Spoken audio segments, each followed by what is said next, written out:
Hey, everybody. It is fantastic to be here in Melbourne.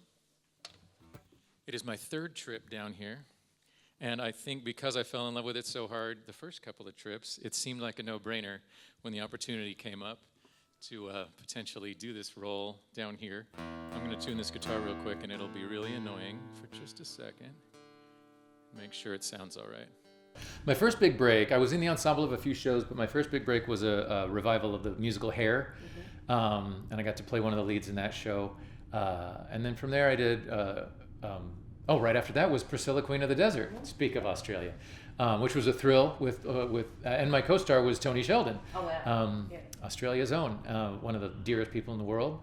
And then I played Inspector Javert in Les Mis, and then a handful of other maybe lesser known Broadway shows before doing Neil Diamond.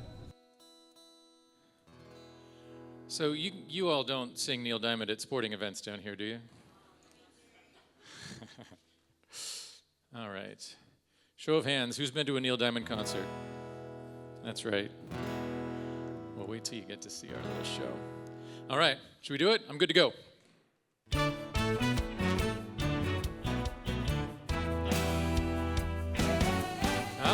Cracked and rosy, get on board. We gonna ride till there ain't no more to go. Taking it slow. My grandmother was a playwright in the 40s and 50s, and she had a small theater in the town that I grew up in. And so when I was just a little tiny kid, they threw me on stage. And then my family moved, and we started a new theater in another town.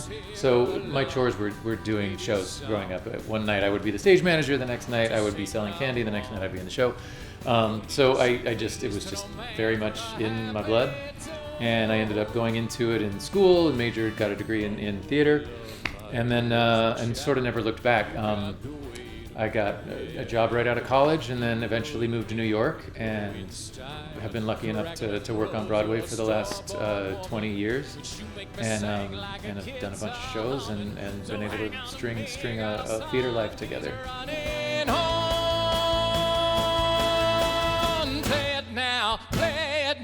Play it now, my baby, cracked and rosy, make me smile. Girl, if it lasts her and how, well, that's alright, 'cause we got all night, hello over there, to set the world right. Find us a dream that don't ask no questions, yeah. I love the structure of our show so much. I think it's very creative and original, and for a songbook musical to have this much artistry in the structure and the storytelling, I think is exceptional. And I think because Neil wanted to tell an honest story, and he was very open with the darkness of his life story, I think people will be surprised at what they learn about his life, and I think they'll be moved with how open he was about his emotional journey. And I love the questions that it asks about connection and fulfillment and validation and what fulfills you and being enough. I love how deep our show is. Don't ask no questions, yeah.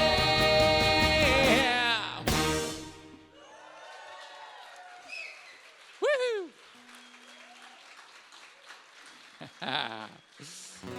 Excellent. I grew up with Neil Diamond. He was my dad's favorite singer, so it was on a steady repeat in our house, and possibly the one that was played more than any other, and possibly the song that is sung most worldwide is this next one. Please sing along. It's obligatory.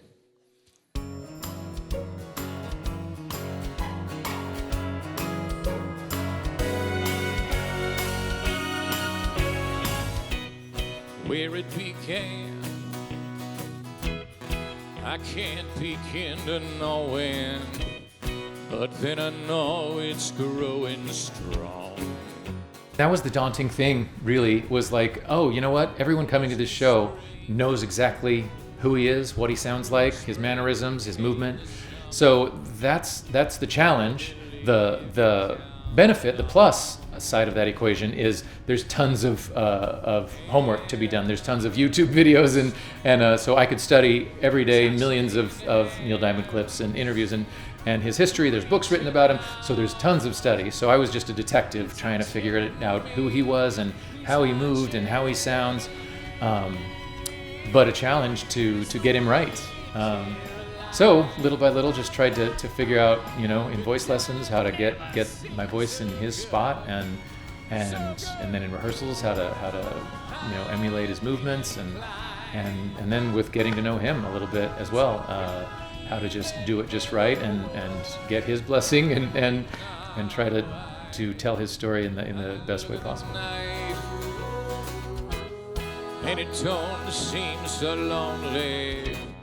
We fill it up with only two, or an entire room full of reporters. And when I heard curtain runs off my shoulders. Something that a lot of people don't know about Neil is that he really struggled with sadness, or maybe depression in his life. So in the script, there's a lot of discussion about his sort of sadness and walking around with a dark cloud over his head. So I think I was drawn to that at first. It was like, oh, this is somebody who's struggling with his sadness, who finds his joy in expressing himself through music, and I think Neil helped me see that he found his joy in music and not just a job. And letting the sadness in his life sort of fight and play against that joy that he found in his music was a nice push-pull to be able to play dramatically. We are so incredibly excited to bring this show down to Australia, to play this show in Melbourne. Neil Diamond loves Australia, and I know that Australia loves Neil. Sing along, come on!